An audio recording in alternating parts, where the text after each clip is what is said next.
আসসালামু আলাইকুম। শিমু কিচেনে সবাইকে স্বাগত জানাচ্ছি। আজ আপনাদের জন্য নিয়ে এসেছিলাম আবার একটা তরকারি রান্নার রেসিপি। আজকে যারা নতুন রাঁধুনি তাদের জন্য রেসিপিটা সবথেকে উপকারী আসবে।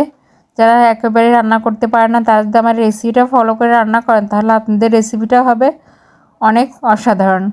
আর খেয়ে কিন্তু সবাই আপনার প্রশংসা করবে। কীভাবে সাধারণ ফুলকপি অসাধারণ হয়ে যায় সেই রেসিপিটাই আপনাদের সঙ্গে শেয়ার করব। আর শীতে কিন্তু সবজি খেতে অনেকটাই মজা লাগে। শীতের সবজির মধ্যে ফুলকপিটা অন্যতম। আজকে আমি বড়ি দিয়ে আর মাছ দিয়ে ফুলকপিটা রান্না করব। তো প্রথমে আমি এখানে মাছ ভাজা তেলের মধ্যেই দিয়ে দিচ্ছি পেঁয়াজ। আসলে এখানে মাছ ভাজাটা আমার স্কিপ হয়ে গেছে, ক্যামেরাটা বন্ধ হয়ে যাওয়ার কারণে বুঝতে পারিনি, তার জন্য দুঃখিত। তবে মাছ ভাজতে যেহেতু আমরা সবাই জানি লবণ হলুদ মাখিয়ে মাছটা ভাজলে হয়ে যাবে। এবার এখানে এর মধ্যে দিয়ে দিচ্ছি 2টা এলাচ। পেঁয়াজ এবং এলাচটা যখন একটু কালারটা চেঞ্জ হয়ে যাবে তখন এখানে দিয়ে দিলাম সামান্য একটু জিরা। জিরাটা যখন ভালোভাবে ফুটে উঠবে বা ভাজা হয়ে যাবে তখন এটা তেল থেকে উঠিয়ে নিচ্ছি। দেখুন আমি কাজটা ঠিক কীভাবে করছি, আমার সবগুলো ওঠানো হয়ে গেছে। এবার এই ভাজা বেরেস্তাটা একটা সাইডে উঠিয়ে রাখছি, এটা পরে বেটে রান্নায় ব্যবহার করব। আর আজকের এই রান্নায় আমি কোনো মশলা কষিয়ে নিচ্ছি, এতে করে কিন্তু যাদের গ্যাসের সমস্যা আছে, অতিরিক্ত তেল মশলা খেতে পারে না, তাদের কিন্তু জন্য এই রান্নাটা একদম আদর্শ হবে। আর এইভাবে রান্না করলে রান্না করা খাবারের গ্যাসটা অনেকটা কমে যায়, এতে করে গ্যাসের সমস্যাটাও হয় না। কিছুটা ভাজার পরের মধ্যে আমি দিয়ে দিলাম পেঁয়াজ, রসুন, মরিচ, জিরা এবং সরিষা বাটা। আমি এখানে সরিষা বাটা ব্যবহার করি কারণ আমার কাছে সরিষাটা ভালো লাগে, তবে আপনারা চাইলে স্কিপও করতে পারেন।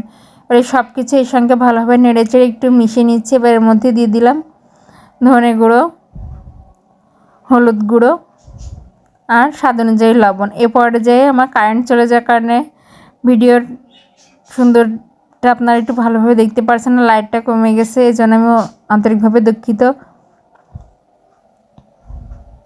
সব কিছু ভালোভাবে নেড়েচেড়ে মিশিয়ে নিচ্ছি। এরপরে যে চুলা আঁচটা মিডিয়াম রয়েছে, এভাবে ভালোভাবে নেড়েচেড়ে মিশিয়ে নিচ্ছি। আমি আবারও বলছি, কারেন্ট না থাকার কারণে কিন্তু রান্নার কালারটা সুন্দরভাবে আসছে না, এই জন্য আমি আন্তরিকভাবে দুঃখিত। এবার এর মধ্যে সামান্য একটু পানি দিয়ে দিচ্ছি, যে পানিটা দিয়ে আমি ফুলকপিটা ভালোভাবে কষিয়ে নেব। আর এখানে আমি নতুন আলু ব্যবহার করছি। নতুন আলু আর ফুলকপি দিয়ে তরকারিটা যদি একবার রান্না করেন তাহলে কিন্তু স্বাদটা সত্যি বলছে মুখে লেগে থাকবে। এবার ঢাকনা দিয়ে আমি এটাকে ঢেকে কিছু সময় রান্না করছি। দেখুন বেশ খানিকটা কিন্তু পানি বের হয়েছে। এটাকে আবারও ভালোভাবে একটু নেড়ে চেড়ে দিচ্ছে। এভাবে নেড়ে চেড়ে কিছু সময় এই ফুলকপিটা রান্না করে নেব।